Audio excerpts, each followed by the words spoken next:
दोस्तों नमस्कार, मैं सत्यपाल रतवी आज आपके सामने एक शायर कृष्ण मोहन जी की एक नज़म लेके आया हूँ। ये कृष्ण मोहन जी बड़े नामी शायर कवि रहे हैं। ख़ास तौर पे हिंदुस्तान की पार्टीशन के बाद जब वो दिल्ली में आके रहने लगे तो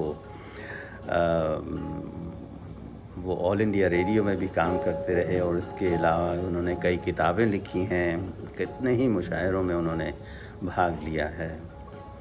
तो अचानक उनकी सुपुत्री से मेरी मुलाकात हो गई और उनकी बात करते करते और मेरी क्यूरियोसिटी बढ़ी और मैंने उनके बारे में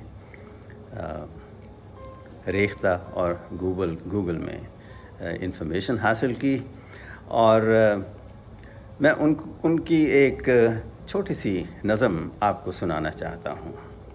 मुलाज़ा फरमाइए। वो लिखते हैं, अच्छा इसका उन्वान है अंदर का चमकीला हीरा।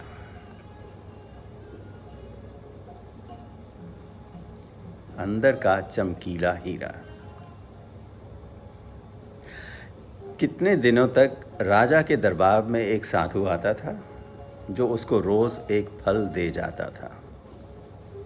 ये कहानी कुछ जानी पहचानी सी लगती है। आप जानते हैं, याद है आपको, राजा दशरथ को भी एक ऋषि मुनि ने 4 फल दिए थे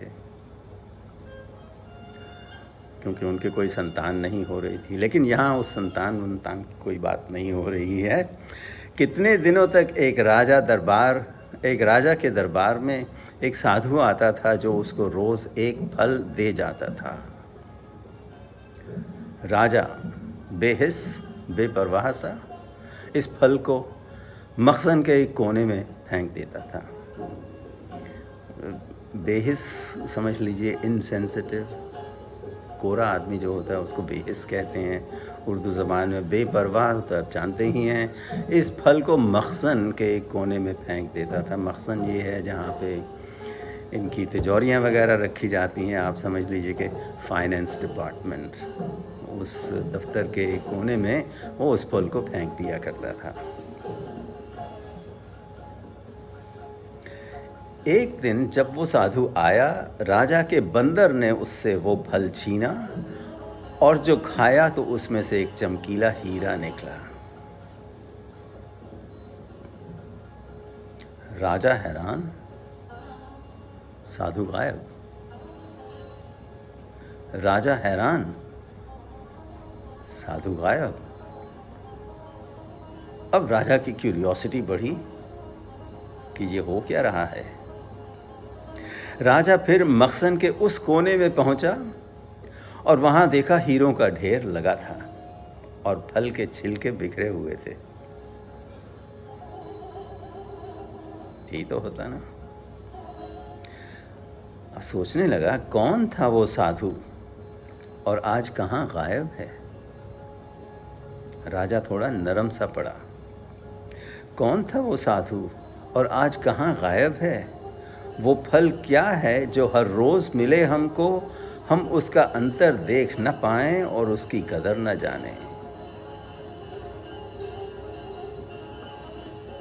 देख लीजिए, हमारे सामने आजकल कितने ही हीरे मौजूद होते हैं लेकिन हम उनकी असलियत जान नहीं पाते हैं। उनके ऊपर के लिबास से हम उनको जज करना शुरू कर देते हैं और उन्हें एक कोने में डाल देते हैं। राजा हैरान, साधु गायब। राजा फिर मखज़न के उस कोने में पहुंचा और वहां देखा हीरों का ढेर लगा था और फल के छिलके बिखरे थे। कौन था वो साधु और आज कहाँ गायब है। वो फल क्या है जो हर रोज़ मिले हमको, हम उसका अंतर देख न पाएं और उसकी कदर न जानें। देखिए, ये दोस्त भी इसी कैटेगरी में आते हैं। ज़ाहिर कि साधारण रूप में अंदर का चमकीला हीरा, जिसने भी पहचाना अपने आप जाना। फिर सुनिए, ज़ाहिर कि साधारण रूप में अंदर का चमकीला हीरा, जिसने भी पहचाना उसने ही अपने आप जाना। और आखिरी शेर में लिखते हैं, कृष्ण मोहन जी, बाहर से मामूली लगने वाले फल को फेंक दिया मोहन। मोहन इनका तखल्लुस है बाय द वे। बाहर के मामूली लगने वाले फल को फेंक दिया मोहन, तो उसके अंदर का हीरा तो ओझल ही रहेगा ना। बाहर से मामूली लगने वाले फल को फेंक दिया मोहन, तो उसके अंदर का हीरा तो ओझल ही रहेगा। देखिए कितना अच्छा मैसेज दिया है उन्होंने इस छोटी सी नज़म के अंदर। मैं इसे फिर बिना किसी इंटरप्शन के पढ़ देता हूँ। उम्मीद है आपको अच्छा लगेगा। कितने दिनों तक राजा के दरबार में एक साधु आता था जो उसको रोज़ एक फल दे जाता था। राजा बेहिस बेपरवाह सा इस फल को मखज़न के एक कोने में फेंक देता था। एक दिन जब वो साधु आया, राजा के बंदर ने उससे वो फल छीना और जो खाया तो उसमें से एक चमकीला हीरा निकला। राजा हैरान, साधु गायब। राजा फिर मखज़न के उस कोने में पहुंचा और वहां देखा हीरों का ढेर लगा था और फल के छिलके बिखरे पड़े थे। कौन था वो साधु और आज कहाँ गायब है?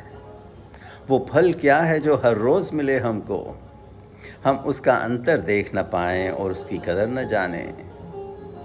ज़ाहिर कि साधारण रूप में अंदर का चमकीला हीरा जिसने भी पहचाना अपने आप जाना। बाहर से मामूली लगने वाले फल को फेंक दिया मोहन, तो उसके अंदर का हीरा ओझल ही रहेगा।